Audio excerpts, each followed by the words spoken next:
Qatar abandoned the US and became a key non-NATO ally. At a total expenditure of $14 trillion, the United States spent more than 20 years in Afghanistan. It's an amount that's impossible for the human mind to comprehend, yet the armaments lobby was able to benefit immensely from it. A war's fighting season runs from the beginning of spring in April through late October, right before the first snowfall. This is common knowledge amongst the military personnel that have fought in Afghanistan. That decision to pull out of Afghanistan midway through the summer, when the enemy was at their most mobile, was pushed by Qatar. Under these circumstances, the disaster could not have occurred during the winter months. When it comes to battle, we know how to cope with the lower altitude in Iraqi Kurdistan. Like the Afghan soldiers, our peshmerga would never have surrendered without a struggle. Among the Taliban's favorite pastimes are the drafting of threats and certificates of good behavior. In exchange for tiny quantities of money, approximately $300, and a promise that the receiver would not be harassed, they offered the troops to surrender their guns and return home. In spite of the difficulties in gathering witness testimony on the ground, several officers who have fled to other countries concede that there was corruption. While other countries may have known about diplomatic progress, Qatar was the only nation capable of implementing this type of trickery. In his memoirs, President Obama provides two interesting tidbits. Sarkozy and Cameroon were contacted to offer an end to the Libyan conflict.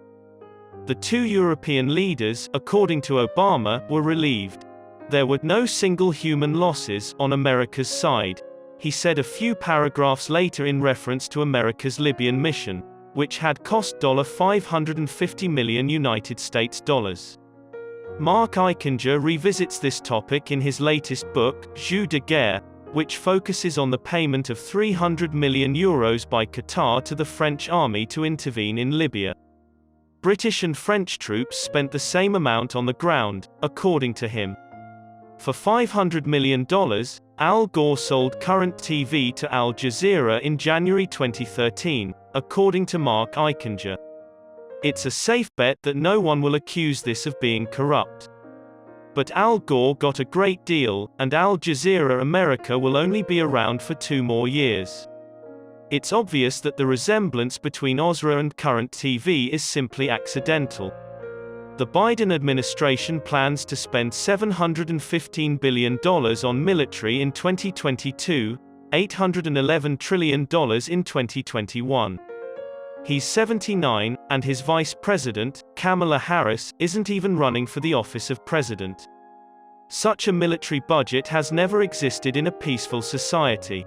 Nothing except the clout of the pro-arms industry controls US foreign policy. A major victory for Boeing against European competitor Airbus came on January 31, 2022, when Qatar Airways announced orders for up to 50 big cargo planes and 50 Boeing 737 MAX airplanes. Qatar is the finest non-NATO partner because it is able to acquire weapons from the United States and pull out its wallet.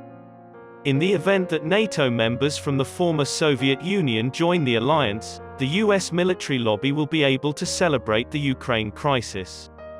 Qatar, on the other hand, is the only country in this group that can afford it.